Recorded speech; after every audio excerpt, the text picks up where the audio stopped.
ಮೂರು ಬಿಟ್ಟವನು ಊರಿಗೆ ದೊಡ್ಡವನು ಅಂತ ಇಷ್ಟು ದಿನ ಧರ್ಮಸ್ಥಳದಲ್ಲಿ ಈ ಮಾತು ನಡೀತಿತ್ತು. ಆದರೆ ಇನ್ನು ಮುಂದೆ ಅದು ನಡೆಯಲ್ಲ ಅಂತ ಹೇಳಕ್ಕೆ ನಾನು ಇಷ್ಟಪಡ್ತೀನಿ. ಏಕೆಂದರೆ ಒಂದು ದೊಡ್ಡ ಮಟ್ಟದ ಹೋರಾಟ ಈಗ ಶುರುವಾಗಿದೆ.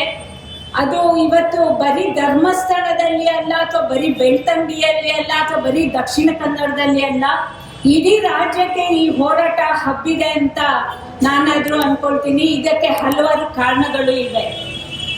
ಹಾಗಾಗಿ ಇವತ್ತು ಒಂದು SIT ಕೂಡ ರಚನೆಯಾಗಿದೆ. ಆದರೆ ಈ SITಯನ್ನ ಸರಿಯಾಗಿ ಕೆಲಸ ಮಾಡಕ್ಕೆ ಬಿಡ್ತಿಲ್ಲ ಅನ್ನೋದು ನಮ್ಮೆಲ್ಲರ ಗಮನಕ್ಕೆ ಬಂದಿದೆ. ಹಾಗಾಗಿ ನಾವು ಇಲ್ಲಿ ಕೇಳೋಂತ ಒಂದು ಆಗ್ರಹ ಏನಂದ್ರೆ, ಸರ್ಕಾರಕ್ಕೆ ನೀವು ಸರಿಯಾಗಿ SITನ ಕೆಲಸ ಮಾಡಕ್ಕೆ ಬಿಡಿ ಅಂತ. ಯಾಕೆಂದ್ರೆ ಇವತ್ತು ಆಳುವ ಪಕ್ಷನೂ ಒಂದೇ ತರ ಕುಣಿತಾ ಇದೆ, ವಿರೋಧ ಪಕ್ಷನೂ ಒಂದೇ ತರ ಕುಣಿತಾ ಇದೆ. ಅಲ್ಲಿ ಆಡುವ ಪಕ್ಷನು ಇದು ಕಾರ್ ರ್ಯಾಲಿ ಮಾಡಿದ್ರೆ, ಇಲ್ಲಿ ವಿರೋಧ ಪಕ್ಷಗಳು ಕಾರ್ ರ್ಯಾಲಿ ಮಾಡ್ತಾ ಇದೆ. ಯಾಕೆ ಕಾರ್ ರ್ಯಾಲಿ ಮಾಡ್ತಿದೆ ಅಂದ್ರೆ, ಅದು ನ್ಯಾಯ ಕೇಳಕ್ಕೆ ಕಾರ್ ರ್ಯಾಲಿ ಮಾಡ್ತಾ ಇಲ್ಲ, ಧರ್ಮಸ್ಥಳ ಕ್ಷೇತ್ರವನ್ನ ಉಳಿಸಕ್ಕೆ ಕಾರ್ ರ್ಯಾಲಿ ಮಾಡ್ತಾ ಇದೆ ಅಂತ. ನಾಚಿಕೆ ಆಗ್ಬೇಕು ಇವ್ರಿಗೆಲ್ಲ. ಹಾಗಾಗಿ ನಾವಿವತ್ತು ಕೇಳ್ತಾ ಇರೋದು, ನಮ್ಮ ಈ ಹೆಣ್ಮಕ್ಳಿಗೆ ಅಥವಾ ನಮ್ಮಲ್ಲಿ ಯಾರ ಅಮಾಯಕರು ಜೀವ ಕಳ್ಕೊಂಡಿದ್ದಾರೆ, ಕಾಣೆಯಾಗಿದ್ದಾರೆ, ಮತ್ತೆ ಇವತ್ತು ಮೈಕ್ರೋ ಫೈನಾನ್ಸ್ ಈ ಬಡ್ಡಿ ದಂಧೆಯಿಂದ ಯಾರು ಆತ್ಮಹತ್ಯೆ ಮಾಡ್ಕೊಂಡಿದ್ದಾರೆ ಅಥವಾ ಯಾರು ನೊಂದಿದ್ದಾರೆ, ದೌರ್ಜನ್ಯಕ್ಕೆ ಒಳಗಾಗಿದ್ದಾರೆ, ಇವ್ರಿಗೆಲ್ಲರಿಗೂ ನ್ಯಾಯ ಕೇಳಿ ನಾವಿವತ್ತು ಈ ಹೋರಾಟವನ್ನ ಮಾಡ್ತಾ ಇದ್ದೀವಿ. ಸರ್ಕಾರದ ಗಮನಕ್ಕೆ ಇದನ್ನ ತರ್ತಾ ಇದ್ದೀವಿ. ಹಾಗಾಗಿ ನಾವು ಇವತ್ತು ಸರ್ಕಾರಕ್ಕೆ ಹೇಳ್ತಾ ಇರೋದು, ಈ SIT ತನಿಖೆಯನ್ನ ನೀವೇನಾದ್ರೂ ಹಳ್ಳ ಹಿಡಿಸಿದ್ರೆ ನಿಮ್ಮ ಸರ್ಕಾರ ಕೂಡ ಹಳ್ಳ ಹಿಡಿಯತ್ತೆ ಅನ್ನೋದನ್ನ ನಾವಿವತ್ತು ಗಮನಕ್ಕೆ ತರ್ತಾ ಇದ್ದೀವಿ, ಸರ್ಕಾರದ ಗಮನಕ್ಕೆ.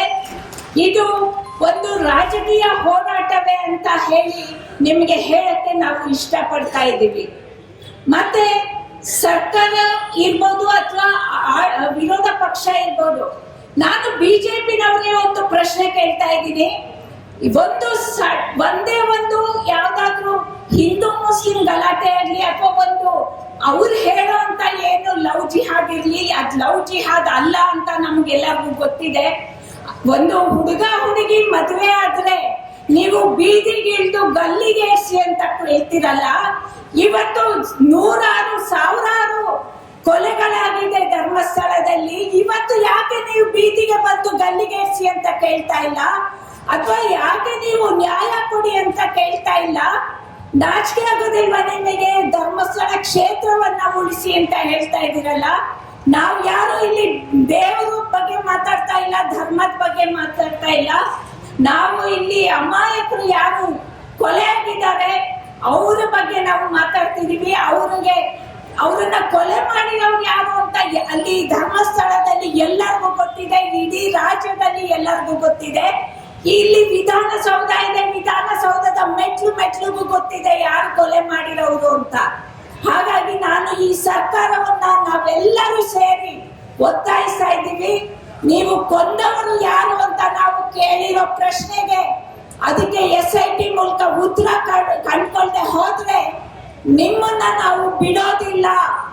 ಇವತ್ತಲ್ಲ ನಾಳೆ ನಾವು ನಿಮ್ಮನ್ನ ಹಳ್ಳ ಹಚ್ತೀವಿ ಅಂತ ಹೇಳ್ತಾ ಈ ಒಂದು ದೌರ್ಜನ್ಯ ವಿರೋಧಿ ವೇದಿಕೆ, ಧರ್ಮಸ್ಥಳ ದೌರ್ಜನ್ಯ ವಿರೋಧಿ ವೇದಿಕೆಯನ್ನ ನಾವು ಇಡೀ ರಾಜ್ಯಾದ್ಯಂತ ತಗೊಂಡು ಹೋಗ್ತೀವಿ ಅಂತ ಈ ಮೂಲಕ ಹೇಳ್ತಾ, ನಮ್ಮ national federation of Indian women NFIW ಈ ಹೋರಾಟಕ್ಕೆ ಸಂಪೂರ್ಣವಾದ ಬೆಂಬಲ ವ್ಯಕ್ತಪಡಿಸುತ್ತೆ. ಈ ಹೋರಾಟದಲ್ಲಿ ರಾಜ್ಯಾದ್ಯಂತ ನಾವು ಇರ್ತೀವಿ ಅಂತ ಹೇಳಿ ನನ್ನ ಮಾತನ್ನ ಮುಗಿಸ್ತೇನೆ. ಇನ್ಕ್ವಿಲಾಬ್ ಜಿಂದಾಬಾದ್.